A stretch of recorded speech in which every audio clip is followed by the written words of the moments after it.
పునాది రాలేసింది కాంగ్రెస్ పార్టీ. ఇవాళ పక్క రాష్ట్రంలో ఒక ప్రాంతీయ పార్టీ ముఖ్యమంత్రి మాట్లాడితే ఆయనకి ఎట్లాగా అధికారం పోతుంది, 10 ఏళ్ళు అయింది, ఇక కొడుకును ముఖ్యమంత్రి ఎట్లా చేసుకోవాలనేటువంటి ఒక పిచ్చి భ్రమలో పక్క రాష్ట్ర ముఖ్యమంత్రి భాష గురించి మాట్లాడితే హిందీ ప్రచార సభల్ని నడిపి ఈ దేశంలో త్రిభాష సిద్ధాంతం రావాలని చెప్పి ఈ దేశంలో కాంగ్రెస్ పార్టీ మాట్లాడిందో ఆ కాంగ్రెస్ పార్టీ సిద్ధాంతానికి పునాదులకు వ్యతిరేకంగా రేవంత్ రెడ్డి గారు మాట్లాడుతున్నారు.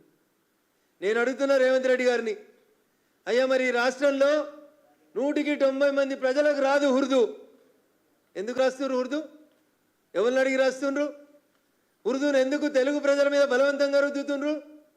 పోయి అడుగు తమిళనాడు ముఖ్యమంత్రి స్టాలిన్ని, హిందీ వద్దంటున్నావు కదా, మరి మీ స్కూళ్ళల్లో రెండో భాషగా తెలుగు, కన్నడనో, మలయాళమో పెట్టు అని అడిగే దమ్ముందా ఈ రేవంత్ రెడ్డికి?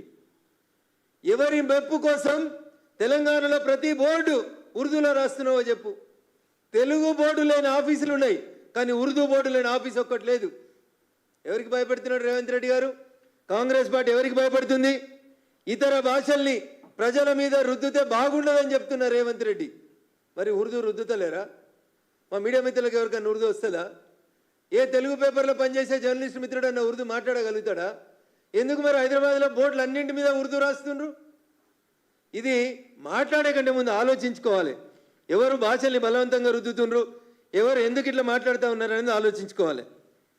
ఏదో ప్రాంతీయ పార్టీల కంటే వెస్టెడ్ ఇంట్రెస్ట్ ఉంటుంది, వాళ్ళ కొడుకునో వాళ్ళ బిడ్డనో వాళ్ళ భార్యనో ముఖ్యమంత్రి చేయాలని 10 ఏళ్ళు అయిందని స్టాలిన్ అనేటానికి ఏం చేయాలని అర్థం కాక ఆగమాగం అయితే స్టాలిన్ మాట్లాడిన మాటలను పెట్టుకొని రేవంత్ రెడ్డి గారు కూడా మాట్లాడుతున్నారు.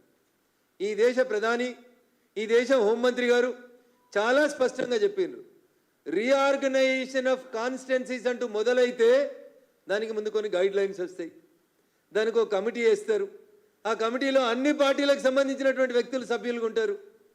మరి మీరు ముఖ్యమంత్రిలా ఇంకేమన్నా నాకు తెలియదు.